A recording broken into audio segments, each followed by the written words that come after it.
Hey y'all, it's Ellie. Welcome back to my channel, or welcome if you are new.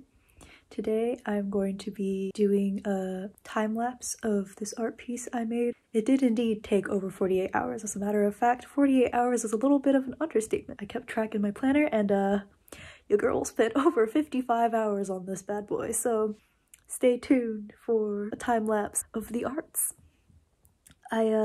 So I'm gonna talk a little bit, brief intro about what this project is before the time lapse, but feel free to skip ahead if you're not interested in that. Basically, I'm taking Art 12 at Berkeley. It's introduction to drawing or drawing fundamentals or something like that. Sorry, I'm so bad.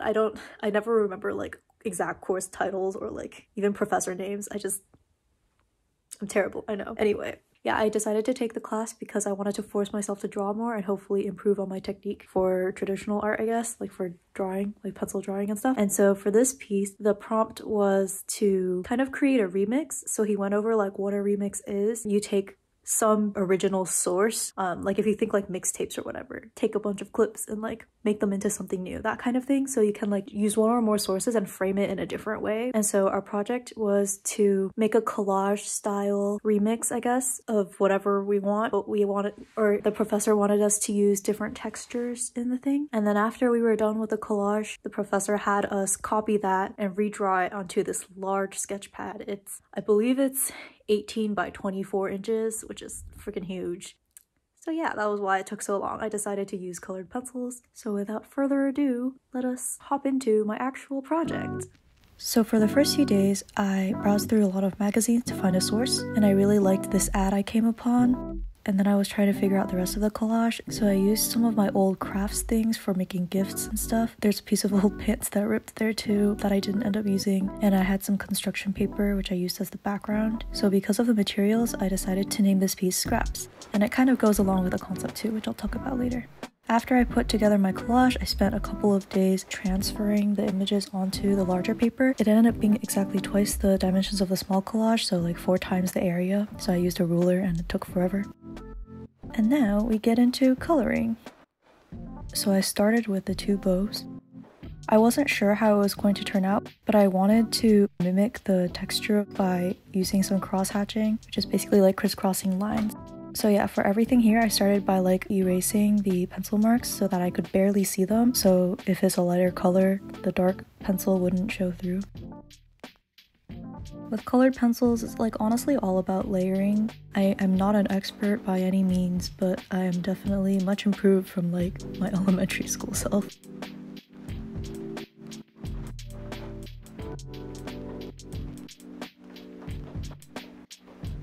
I layered a bunch of yellows and a light orange kind of color. It was really difficult to like get all of the textures smooth and just try to figure out how much to cross-hatch everything.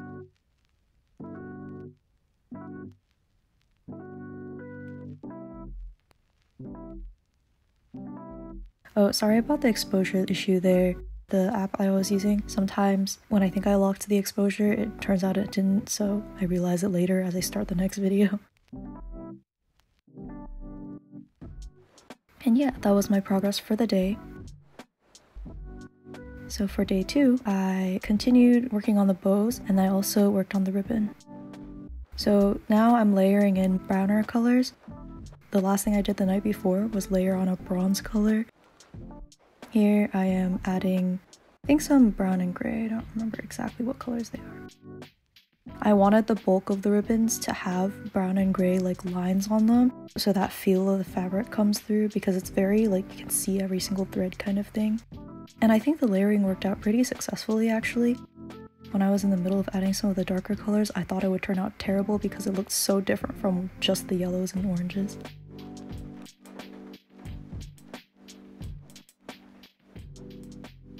So here's a picture of the finished bows, and then I continued on to the ribbon. This one I was even more unsure about what to do because I actually could not figure out a good way to try to get that depth of color but also the shine at the same time, and there's also those little edges on the 2 sides. So what I ended up doing was, for the edges, I made tiny dashes along the entire length of both sides of the ribbon. That part I think turned out okay. And then I tried to, instead of doing the cross hatching because I thought that took forever, I used the ruler and made crossing lines, which also kind of took a long time, but you know. And then over that I layered on colors until I felt like, oh, sorry about that. It was 12 a.m. and a screen time notification popped up, and so Hyperlapse stopped videoing. So after adding some yellows and oranges, I added the brown layers on top, and then I realized it looked really uneven, so I kept going over it and over it until I was satisfied with how the different colors blended to be one kind of consistent shade, I guess. And on to the next day. I worked on the first T, which I wanted to be my focal point. It's super orange, which I feel like helps bring more attention to it, and I really liked the leaves, although they were a pain to draw and to color actually. So like as I was working on this, because I was spending like 5+ hours per day on it, I was kind of zoning out a lot, listening to music, but I was also thinking about what I was making. At first, this piece didn't hold any meaning to me. It was just a fun collage thing to work on that I liked aesthetically. But after thinking about it some more, like the original magazine ad, it had very boxy typography, and it literally says, "We're going to do for tea what we've done for coffee." It's a 90 or 50. It's a $90 billion global category, ripe for innovation. And next to the brand name, there's a little small circle, and inside that it says, "Achieve Scale." And so I was thinking about like commercialism, and because of the boxy letters and how industrial and masculine the original ad was, I was thinking about how these things kind of combine, and then I kind of made it literally the opposite. Like I took a lot of gift making stuff and like crafty things that people tend not to view as real professions, you know, like sewing and stuff. It's like more of a household thing. It's more of something people do maybe for fun. It's definitely more of a feminine thing, and my aesthetic is definitely very feminine. I did end up erasing the next T in preparation for the next day. And so day 4 rolled around, and I realized that my orange tea was not to my satisfaction, so I layered over it with some gray. I didn't video it because it was pretty quick, but here's a picture. And then after that, I finally started working on the clear tea.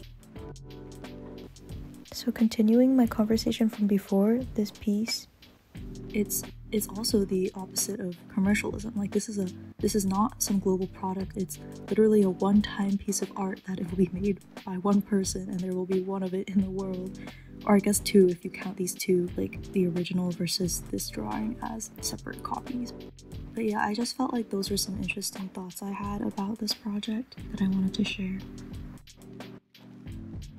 I'm not completely satisfied with how the tea leaves turned out because I couldn't figure out a way to get them dark enough while also staying true to the colors, but I think it's fine.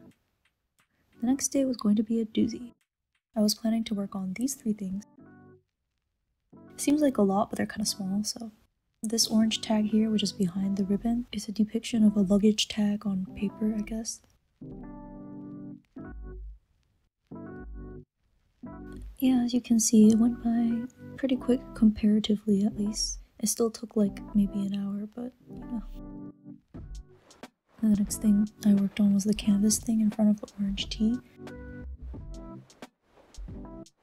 I started out with the, erasing first of all, but then after that I started out with the blotted edges because I wanted to be able to blend in the lights better without having to go over the edges one more time when I added in the darker color. I used cross-hatching and a lot of different colors for this one to achieve the same sort of effect, and I feel like it succeeded pretty well. I'm pretty proud of that one.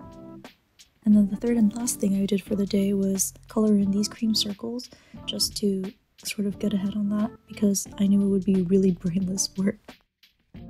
I layered 2 kind of cream colors.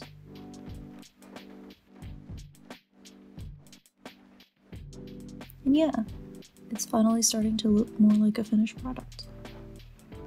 The next day I worked on little floral window decoration thingies. I don't know what they're called. It was kind of hard to color actually because I didn't realize how small they would be because this paper is huge, man. It ended up taking just like maybe 2 colored pencil lines of width. Sorry about that pause there, again, screen time, and I ended up finishing that. There was another half circle floral that you get to see me coloring in now. As you can see, I used two colors. The first was kind of more of a red maroon burgundy color, and the second was I think it was dark gray. And then I was also preparing for the next day by erasing. And then day 7, I worked on the rose. I know I've said this before, but I really, for real, had no clue where to start on this, even the day of. I was like, what do I do? How do I get this quirky feeling where it's cut and that felt feeling underneath and that fake leather pebbled look? So I just went in and went for it because I didn't know what to do. So first I worked on where the parts are cut, like it looks kind of like cork, and the outside was like felt. And then for the leather parts, I tried spotting the burgundy red underneath and then covering that with browns and grays.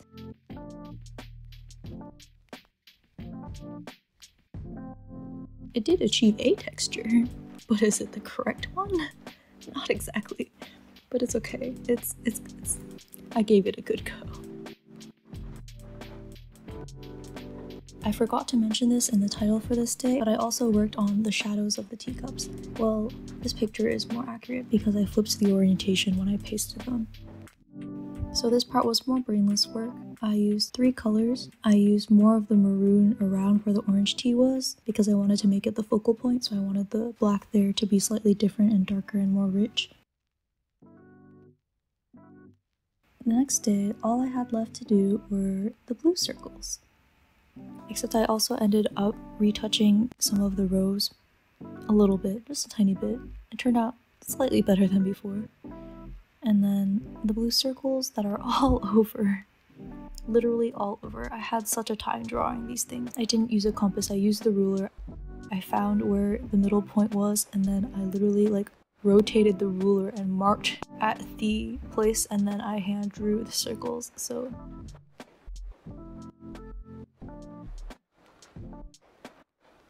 these blues, I colored them in with 3 layers, one of a lighter blue and then 2 like cross-hatched of a darker blue.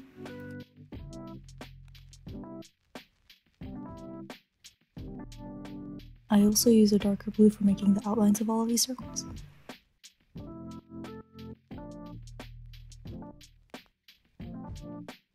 And with that, we're finally done. It's finished. Here is my product, and here is my organized list of colors I tested and used for each part, because it's pretty and I'm proud of it. And some detailed zooms. Here you can see what I'm talking about with the cross-hatching of the bows. I am so proud of the bows. Guys, look at that. Look at that. And even the edges too. And then here's the ribbon, which I failed at the texture, but it's okay. It still looks like ribbon, and it still looks like it has some kind of texture. So there's that. And the orange tea, which is one of my favorite parts. The veins of the leaves were so hard, guys, because it's like a lighter color, so you have to make sure you don't color that part in. There's no fixing it. Well, there is a little bit of fixing. I erased a little bit, but it was difficult. And this clear tea, if I had the time and patience, I would go over it and make the shadow darker. And this canvas I'm very proud of, and the blue circles that look quite nice, and the florals. And then here's the tag and more blue circles. The tag is the one thing I believe I colored better than how it looks pasted. And here's the rose. The darks look kind of splotchy, but I couldn't figure out how to make it less so. You can see the cork feeling kind of failed, but the leathery bumpy texture at least was semi there. And yeah, you may notice that I didn't color the background blue because A, it would have taken up at least 3 more hours of my time, and also I just like this white aesthetic too, you know? Thank you for watching. Please like and subscribe if you enjoyed this, and I did actually have one last final project, so stay tuned for that in some coming future week. Let me know if you like these types of videos. I don't know how often I will be actually doing art, and probably not traditional art anymore now that class is over, but maybe I'll do some time lapses and explanations of whatever digital art I happen to do if y'all like it. While I was working on this, I also wondered why the choice of tea for the product. I'm really curious, and I honestly feel like I cannot read the ad company name because it's so boxy, like Gwillow or something like that maybe. Yeah, I think it says Gwillow, but the G could also be a 3 and the O could also be a D, so it could be like guild or build. Oh, maybe it's build. Damn, realizations. Build achieve scale. Let me look that up. Oh, it is build achieve scale. So it's inc.com/build. It looks like a leadership group or something. But there's a tab called startup and it talks about best industries, funding, incubators, business plans, naming, home-based business. So is this like a journal kind of thing? Like with articles? I think I ended up with more confusion than I started having.